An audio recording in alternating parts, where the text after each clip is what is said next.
ఓం నమ శివాయ. నా పేరు పాండురంగారావు. రుద్రాక్ష పాండురంగారావుగా మీకు సుపరిచితం.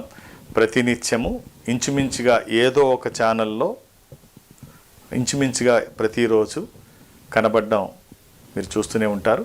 సో నా సబ్జెక్టు రుద్రాక్షలు, వేదగణితం. వేదగణితంతో జాతక పరిశీలన చేయడం, ఆ జాతకుడు ఏ రుద్రాక్ష ధారణ చేస్తే సత్ఫలితాలు వస్తాయో తెలియజేయడం. అంటే జాతకం లేకపోతే రుద్రాక్ష ధారణ చేయకూడదని కాదు, జాతకం లేకపోయినా ఉన్న మన అవసరానికి అనుగుణంగా వేసుకోవడము, జాతకాన్ని పరిశీలించి రెండింటినీ సమన్వయపరుచుకొని రుద్రాక్ష ధారణ చేయడము, ఏదో ఒకటి చేసే విధంగా సూచనలు చేయడం నా పని.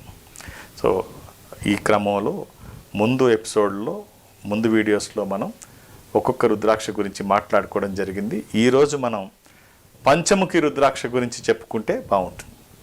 పంచముఖి 5 ముఖములు కలిగిన ఈ రుద్రాక్ష పంచభూతాత్మకుడైన ఈశ్వర స్వరూపము. అంటే 5 ఎలిమెంట్స్: భూమి, నీరు, గాలి, అగ్ని, వాయు. పంచభూతాత్మకుడు. మనకి నమశివాయ అనే పదం కూడా ఈ పంచభూతాలతో కూడుకున్నదే. అంటే నా అంటే నభము, మా అంటే మరుద్, సి అంటే శిఖ, వా అంటే వారి అంటే జలము, యా అంటే పృథ్వీ భూమి. ఈ 5టిని కలిపి మీరు స్మరించినట్టయితే నన్ను స్మరించిన భావం కలుగుతుంది. మరి 5ట్లో నేను లేను కదా, నువ్వెక్కడా అనంటే ముందు ఉన్నటువంటి ఓములో నేనున్నాను అని ఈశ్వరుడు చెప్పేటువంటి పదం ఆ ఓంకారంలో, అంటే అకార, ఉకార, మకారాల్లో. ఇందులో ఓం అన్నప్పుడు ఓం ఆ నోరు తెరవబడుతుంది, సృష్టి ప్రారంభం. తర్వాత ఉకారము ఊ స్థిరంగా ఉంటుంది, స్థితికారుడు. తర్వాత మకారం మనం మూసేస్తాం అది చెప్పినప్పుడు, అంటే లయం, లయకారుడైనటువంటి వాడు.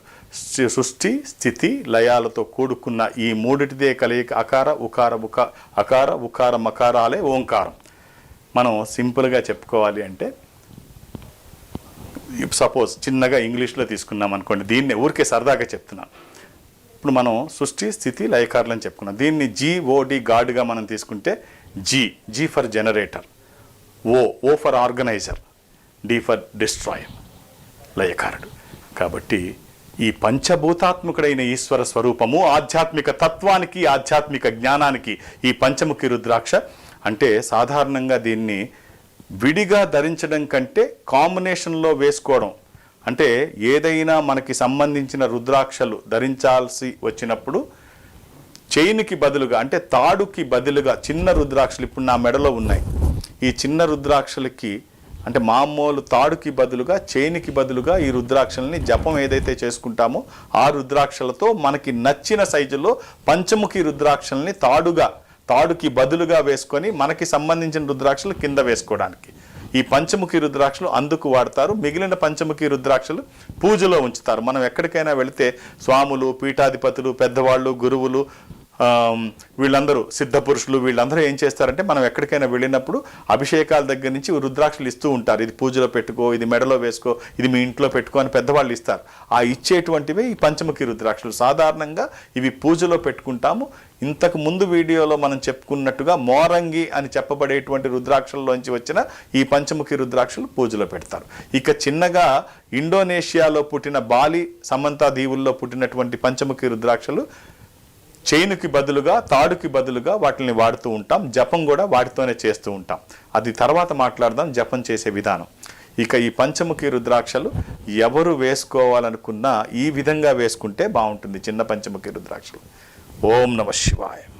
రుద్రాక్షల్లో అతి ముఖ్యమైన విషయం ఏమిటి అంటే, రుద్రాక్షల్లో 100కి 99 నకిలీ రుద్రాక్షలే. అంటే 1% అసలైన రుద్రాక్షలు దొరకడం చాలా కష్టం.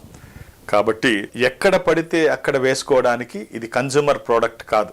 ఒక కాల్గేట్ పేస్టో, ఒక లైఫ్ బాయ్ సబ్బో ఎక్కడ పడితే అక్కడ తెచ్చుకుందాం అన్నట్టు కాకుండా, అంటే అనారోగ్యం వచ్చినప్పుడు మెడికల్ షాప్కి వెళితే అనారోగ్యం ఏమిటో చెప్తే కుర్రాడు మందులు ఇస్తాడు, అది కరెక్ట్ కాదేమో.